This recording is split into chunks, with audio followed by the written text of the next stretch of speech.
जब इंसान किसी को यह जाहिर कर देता है कि मैं तुम्हारे बगैर नहीं रह सकता, तो अक्सर वो लोग कदर करना छोड़ देते हैं। बहुत खुशकिस्मत होते हैं वो लोग जिनके रिश्तेदार जिंदगी में अपने काम से काम रखते हैं। औरत का घर नसीब से बनता है, मगर औरत का घर बसना सिर्फ उसकी बर्दाश्त से है। रिस्क का वादा है, लेकिन इंसान रिस्क से ही परेशान रहता है। मग़फ़िरत का वादा नहीं और कोई भी उसके लिए परेशान नहीं है।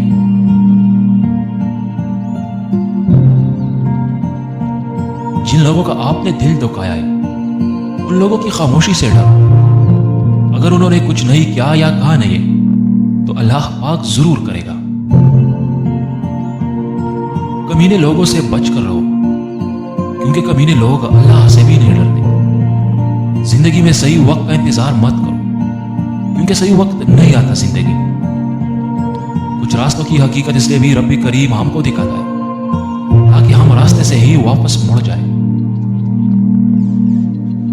अहमक इंसान का अपना नुकसान कोई नहीं होता, लेकिन वो अपने इर्द गिर्द मौजूद तमाम लोगों को तबाह कर देता है।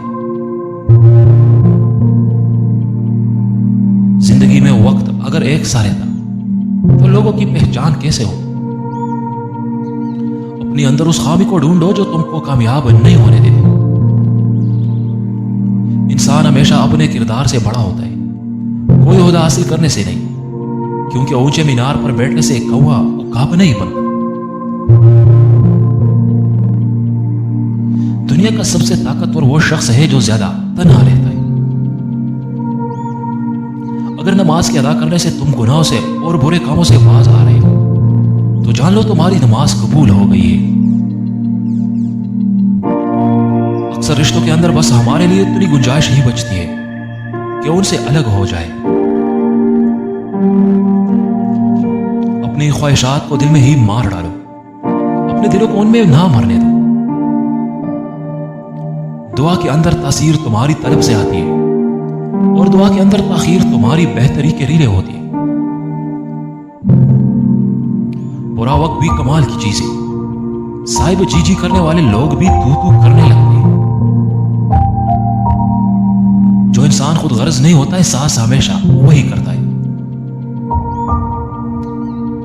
जो शख्स झुक जाए वो कमजोर नहीं है, बस उसके अंदर अपने रिश्तों को निभाने की चाहत ज्यादा होती है। तुम में से बेहतरीन शख्स होए जिसका किरदार अखलाक बेहतर हो और अपनी जोजा के साथ नरम मजाजी और शफकत से पेश आए। औरत एक बहुत ही बाबरकत चीज है। सबूत चाहे तो एक बार अपनी मां को दे। जो इंसान झूठा हो वो ताकत के आगे झुक जाता है, और जो सच्चा होगा वो सही दलील के आगे। दुख तकलीफों से परेशान ना हो, ये तो तुम्हें मालिक के करीब करती है। हम लोग अजीम कौम बन सकते हैं अगर हम माफी मांगना और माफ करना शुरू कर देते हैं। जिसने किसी मुसलमान को उस जगह जलील किया जहां उसकी इज्जत बनी हो, तो रब्बी करीम उसको ऐसी जगह जलील करेगा जिस जगह उसे अल्लाह की मदद की जरूरत होगी। अक्सर चीजों को नजरअंदाज क्या करो, पुरसुकून रहने का यह भी तरीका है। उस शख्स पर कभी इतबार ना करना जो अपने सच्चे होने की कसमें खाए। अल्लाह करीम के फैसले हमारी ख्वाहिशात और आरज़ू से बहुत बेहतर है। अल्लाह पाक की रहमत की पहली और बड़ी निशानी है कि इंसान को अपने अंदर ऐब दिखाई देना शुरू हो जाते हैं। इज्जत मालिक की रजा में, लोगों की फरमाबरदारी में नहीं। जब तुम्हें सुकून की कमी महसूस होने लगे तो रब्बी करीम की बारगाह में तौबा करो, क्योंकि इंसान के गुनाह ही इंसान को बेचैन रखते हैं। नरमी से किसी की बात का जवाब देना उसके गुस्से को कम कर देगा। इंसान की मजबूती को देखा जाए तो वो पहाड़ों को अलग कर दे, और अगर कमजोरी को देखा जाए तो लफ्जों से और लहजों से टूट जाता है। कोशिश क्या करो, बेवजह खुश रहो, क्योंकि अक्सर वजह बहुत महंगी पड़ती है। क्या खूब होता है कि गम रेत के होते हम मिट्टी से गिरा देते और पाँव से उड़ा देते। कमजोर जिस्म में ताकत और गोश्त बढ़ाना है तो उबले चावलों के साथ गोश्त और रोजाना 4 केले खाओ। हम जिसे नुक्मों को कौन निभाता, सरकार सल्लल्लाहु अलैहि वसल्लम। अगर आप हमारे ना होते, सुबह नमाज फजर में एक सप भी नहीं होती, मगर जैसे ही सुबह होती है मोबाइलों से दीन बरसता है। शोर सुनकर तो सब जाग जाते हैं, मजा तो तब है जब कोई खामोशी से जागे।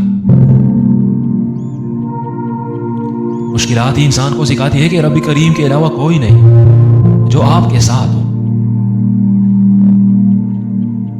जिंदगी को गुजारने के 2 तरीके हैं। जो कुछ हो रहा है उसको होने दो, बर्दाश्त करो या फिर जिम्मेदारी उठाओ, उसको बदल लेगी। लोग इस साल को बदलता देख रहे हैं, हमने साल भर लोगों को बदलते देखा है। बेशक अपनी हर चीज अपने दोस्त के लिए कुर्बान कर दो, मगर किसी भी शय के लिए अपने अच्छे दोस्त को कुर्बान ना करना। कुछ लोग इसलिए तालीम हासिल करते हैं कि जाहिल लोगों को पढ़ा नहीं बल्कि उनको हिरासत